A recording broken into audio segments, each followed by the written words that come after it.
Déjà, à l'entrée de la commune de Chitourou, les habitants ont réservé un accueil chaleureux à son digne fils, qui a grandi ici, l'obligeant de marcher à pied.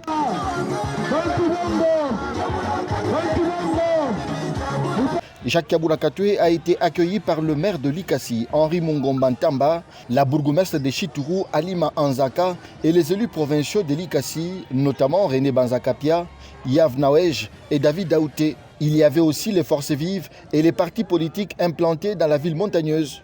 Difficile de contenir la foule qui tenait à tout prix à accompagner Jacques Kaboula Katoué au stade de Chitourou qui se métamorphose. Sans tarder, l'autorité provinciale va inspecter le stade municipal Moukouba en pleine modernisation. Les travaux sont exécutés à plus ou moins 70%. Ce stade moderne, qui a déjà une pelouse synthétique, aura une capacité d'accueil de 2500 places assises. Les gradins sont en pleine construction et les vestiaires sont à l'étape de finition.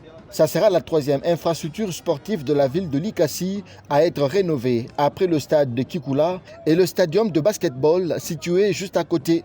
En poursuivant sa ronde, le gouverneur a aussi inspecté les travaux de la pose de la deuxième et dernière couche d'enrobé sur les kilomètres restants de la route Lubumbashi. Jacques Kaboula Katoué va par la suite se rendre sur la route Kambov et sur l'avenue Lumumba, sur son tronçon compris entre la route Mpanda et les tunnels Kikoula, en passant par la paroisse catholique Sacré-Cœur, où les travaux sont très avancés après la détérioration de la chaussée à la suite de l'afflux des poids lourds. Les élus provinciaux de Likasi saluent la concrétisation des promesses faites aux électeurs à travers le gouvernement provincial du Haut-Katanga.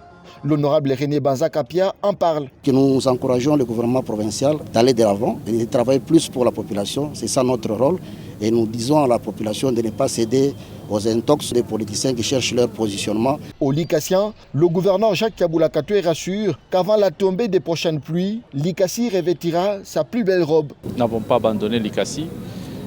Comme nous l'a recommandé le président de la République, de travailler pour le développement intégral de toutes nos villes, de tous nos territoires.